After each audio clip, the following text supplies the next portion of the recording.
quand je chante pas que pour ceux que je vois, je chante aussi pour l'invisible. Donc on va souvent me voir faire des gestes, je vais souvent regarder le ciel et je vais souvent remercier, j'ouvre tout en fait.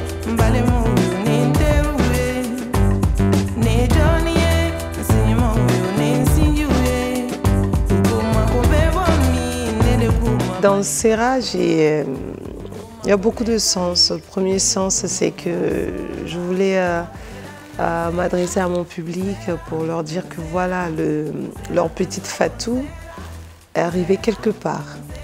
Comme si je faisais un bilan un peu de tout mon parcours, voilà. Parce que c'est un album assez atypique, ça part dans tous les sens. On ne peut pas vraiment identifier ma musique, moi je pense, avec cet album. Il est difficile de dire qu'elle était, c'est un album électronique, on ne peut pas dire pop, on ne peut pas dire dub, on ne peut pas définir ce dernier projet. Donc c'est pour faire un petit bilan dans un premier temps à mon public. Deuxième temps, c'est de vraiment aussi introduire cette Afrique qui est parfois mal jugée. Pour ceux qui ne la connaissent pas, pensent que le bonheur n'est pas fait pour les Africains et que la définition de la beauté africaine reste encore un combat pour les personnes à l'international, pour le monde entier en gros, parce qu'il est rare d'apprécier la beauté de l'Afrique alors qu'on a tellement de belles choses à partager et à faire découvrir au reste du monde.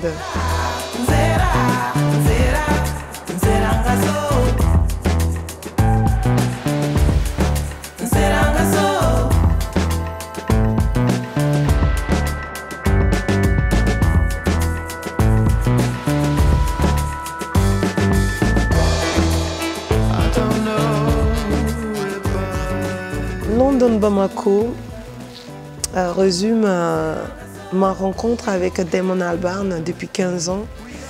Et il a été là depuis mes débuts en fait, mon premier album Fatou. Et c'est quelqu'un qui a tout de suite cru en moi, alors que mon premier album, je prouvais rien en fait. J'ai beaucoup de chansons voix-guitare, je venais d'acheter ma première guitare. J'ai appris à jouer sur cet album. Et, comme si j'étais en train de tester le monde, savoir si le monde avait encore goût à quelque chose qui était organique. Je voulais savoir si on était encore humain ou pas humain. De juste m'abandonner et de me confier à ce monde qui me paraît parfois insensible. Je refusais de réchauffer ma voix le matin, je voulais pas. Je ne voulais pas une voix propre, je la voulais rayer, je voulais tester en fait, de savoir si voilà, l'humain encore était sensible à la souffrance d'une personne qui se cherchait, qui avait besoin qui tapait à la porte pour vraiment se confier à eux. Et j'ai eu les bras grands ouverts partout dans le monde entier, un grand public dans le monde entier.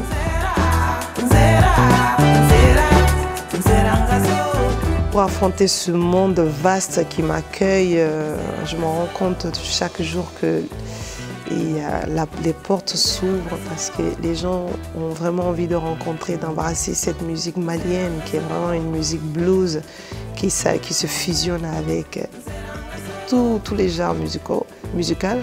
Et je me dis, si nous qui sommes représentatifs de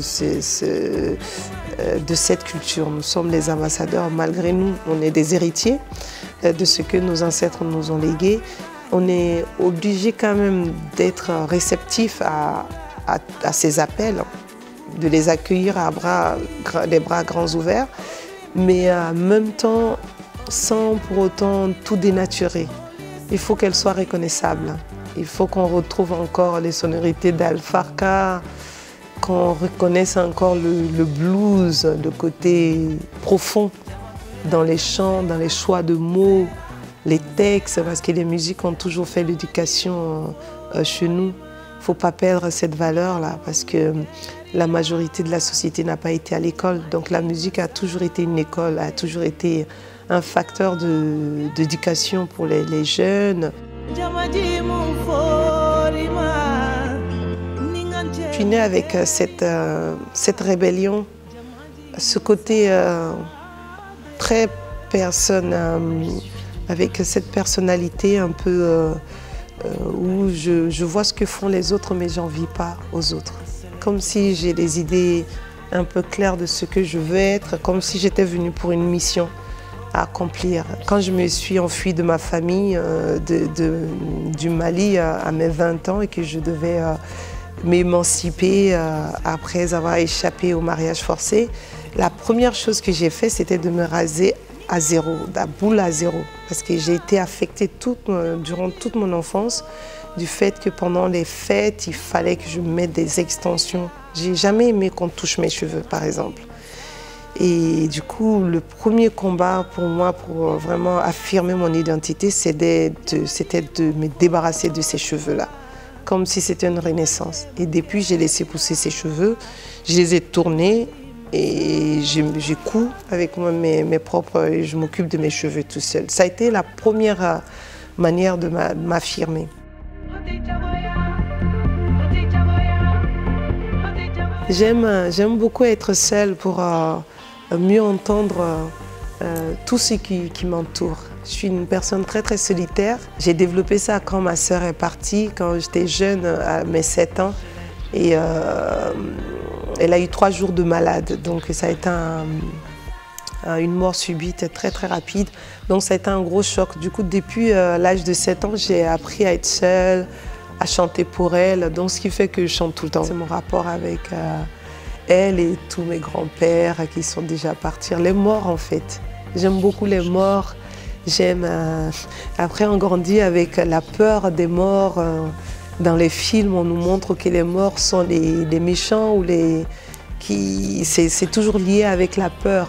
Donc on ne grandit pas dans un monde où, ni en Europe, ni en Afrique, la mort a toujours fait peur aux gens, avant de mourir et après la mort. Comme c'est l'inconnu, ce qui fait qu'on ferme la porte aux morts, alors que ce sont des anges. À travers ma sœur, moi j'ai pu vraiment accepter les morts. Quand je chante pas que pour ceux que je vois, je chante aussi pour l'invisible. Donc on va souvent me voir faire des gestes, je vais souvent regarder le ciel et je vais souvent remercier, j'ouvre tout en fait. Je chante pour les morts parce que je les aime, je sais que peut-être leur famille ne leur donne pas d'attention, mais moi c'est aussi, ça fait partie de mon métier de donner à tout le monde. La musique n'est pas que des mélodies. Elle doit guérir, elle doit donner. Et c'est comme un cercle d'énergie. Elle doit partager en fait. Voilà. Il faut donner au visible et donner à l'invisible. Il faut la paix, il faut donner. C'est de l'amour. Voilà.